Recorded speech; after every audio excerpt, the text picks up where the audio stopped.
Mereka yang telah lulus ujian pertama diberikan medali perunggu yang menunjukkan bahwa diri mereka adalah warrior lower rank. Tidak ada lagi jawaban ya atau tidak. Hanya ada jawaban for the demonic ways. Ini artinya apa?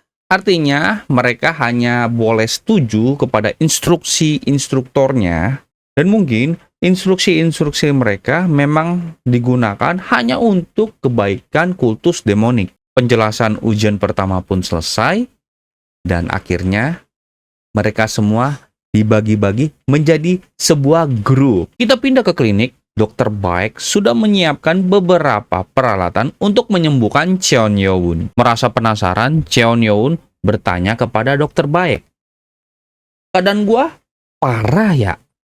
Emang gua berapa lama tinggal di sini?" Dokter Baek pun menjawab, "Ya setidaknya lo bakalan tinggal di sini selama 2 minggu." Mendengar hal tersebut, tentu Cheon Yoon merasa kaget. Kenapa? Karena dia tidak menyangka bahwa akting dia di ujian pertama bakal membuat masalah di persiapan untuk ujian kedua.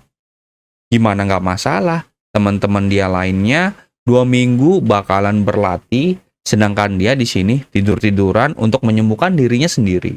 Sebenarnya, Cheon Yoon ingin menggunakan kekuatan nano untuk menyembuhkan dirinya. Tapi dia takut kalau Dokter Baek akan curiga. Dan kalau dia curiga, takutnya nanti dia bakal menanyakan hal ini kepada gurunya. Dan gurunya bakal datang ke sini untuk memeriksa dirinya.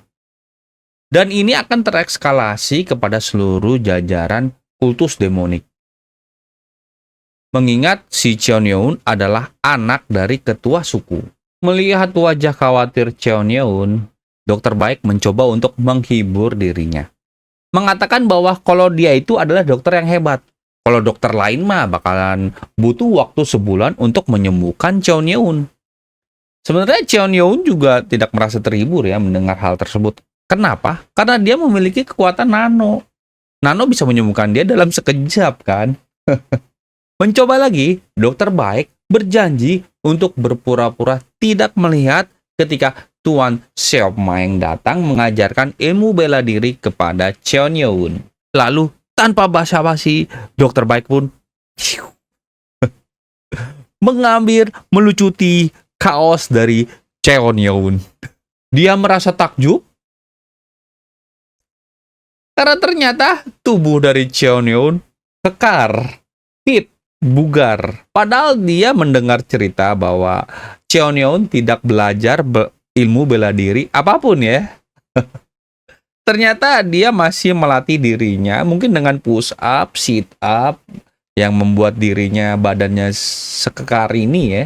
Dokter Baek mengambil jarum akupuntur dan siap menancapkan jarumnya ke tubuh Cheon Yoon. Mendeteksi adanya bahaya, nano secara otomatis akan mengaktifkan sistem pertahanan tubuh.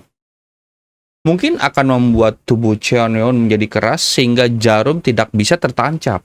Tapi kalau itu memang terjadi, Dokter Baek pasti akan bingung kan? Karena sepengetahuan Dokter Baek, Cheon Yoon itu tidak memiliki ilmu tenaga dalam. Kok dia bisa kebal? Untungnya aja Cheon Yoon sempat menolak sistem otomatis pertahanan dari nano ini. Jadi jarumnya tembus kulitnya Cheon Yoon. Sistem ini agak canggih ya. Jadi kalau Cheon Yoon pergi keluar, dia akan susah terkena ambush. Ya, terkena serangan mendadak itu susah. Dari belakang walaupun dia diserang gitu, nano akan melindungi dirinya Cheon Yoon. Ini sih keren sih. Setelah tertancap, Cheon Yoon merasa perutnya itu lebih baik. Terasa lebih enak lah ya.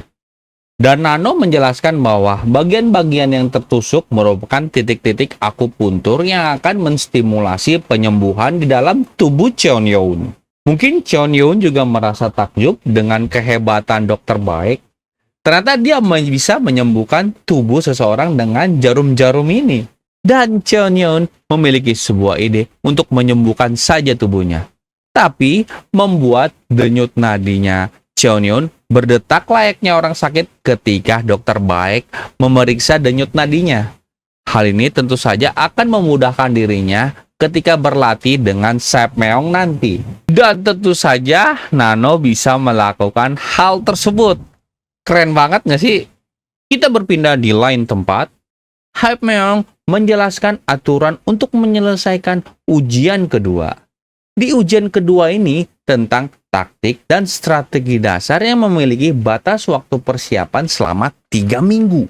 Dan setelah batas 3 minggunya berakhir, mereka akan ditandingkan satu sama lain berdasarkan grup mereka masing-masing. Karena mereka ditandingkan berdasarkan grup, pasti ada yang menang dan ada yang kalah dong. Dan yang kalah itu pasti jumlahnya sama dengan yang menang. Jadi setengahnya bakalan gagal. Wow, ngeri juga.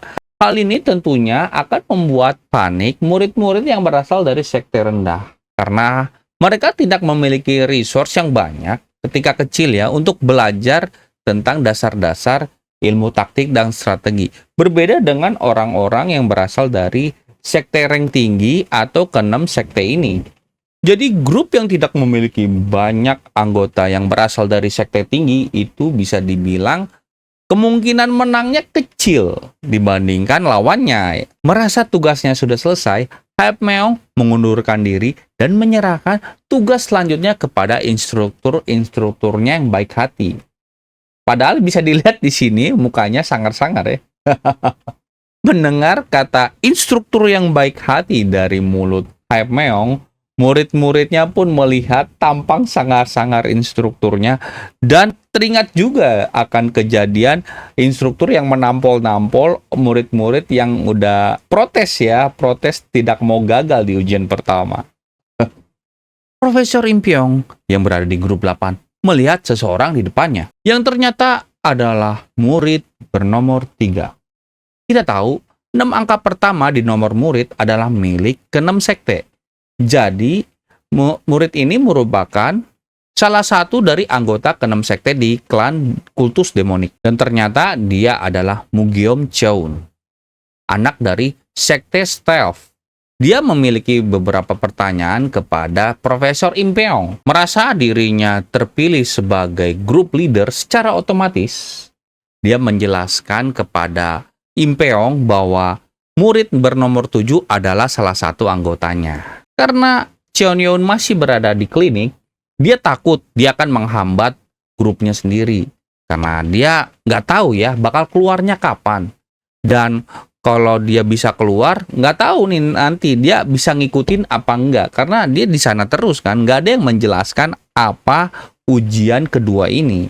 Merasa bertanggung jawab sebagai ketua grup, dia menawarkan dirinya untuk mengantarkan informasi ujian kedua ini langsung kepada Cheon-yeon. Yang sebenarnya dia memiliki rencana lain, yaitu ingin menyingkirkan Cheon-yeon. Entah gimana, mungkin ngebunuh, mungkin aja dibikin cacat gitu kan. Mungkin aja dibikin tidak sembuh-sembuh dari kliniknya. Kita belum tahu. Mendengar hal tersebut, Impyong merasa senang. Kenapa? Karena di grupnya ternyata ada seseorang yang reliable ya, yang bisa diandalkan. Dia masih peduli dengan anggota-anggotanya. Padahal anggotanya itu adalah saingan juga ya ke depannya. Inilah pemimpin sesungguhnya. Dan Impyong mengatakan bahwa dirinya lah yang akan mengantarkan informasi ini kepada Cheon-yeon secara langsung. Bukannya si Mugeon Cheon ya, bukan kamu. Kenapa? Murid tidak boleh berada di lorong utama kultus demonik. Jadi lo nggak boleh masuk ke gedung itu ya. Nggak boleh. Belum jadi apa-apa. Lo macam-macam. Kecewa dong pasti. Dia merasa gagal. Rencananya tidak bisa dilanjutin. Dia pengen bawa-bawa statusnya, tapi baru ingat. Statusnya itu tidak penting di akademi kultus ini. Jadi ya, dia pasrah aja mungkin. Mugeon juga mengirim pesan kepada Impyong agar ditanyakan juga kapan Cheon-yeon itu keluar dari klinik. Dia belum tahu ya, apakah dia selamanya di situ. Kalau selamanya ya nggak adil kan, berarti kan grup 8 kekurangan 1 orang. Atau dia kurang dari seminggu, 2 minggu ya, dia nggak tahu ya kan. Tapi yang jelas, Mugeon Cheon akan menunggu ada hari-hari Cheon-yeon akan datang. Gelo. Merasa dia kan lebih hebat ya daripada Cheonyeon. Padahal dia belum tahu. Cheonyeon memiliki sebuah nano mesin.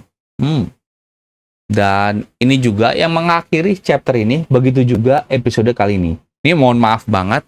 Karena episodenya mungkin sedikit. Cuman satu. Karena gue merasa gue kurang bagus ya penyampaian komik ini kepada kalian yang udah mau nonton. Tapi thank you ya yang udah mau nonton sampai akhir. Thank you banget buat kamu. Gue berterima kasih banget. Gue sih pengen 2 chapter, cuman gue kayak kurang waktunya, keburu ini berganti hari ya. Ini udah malam ya, di jam 11 di gue. Jadi gue pengen cepet-cepet ini ngedit terus gue upload. Jadi mungkin nextnya bakalan gue bikin seperti semula ya, 2 chapter. Dan jujur aja ya, gue juga lagi belajar teman-teman tentang cara penyampaiannya ini ya biar lebih menarik seperti yang teman-teman kepengen tentunya saja. Jadi dukung terus channel ini supaya channel ini bisa berkembang lebih baik lagi. Gua Do Me Nothing pamit undur diri dulu. Bye bye.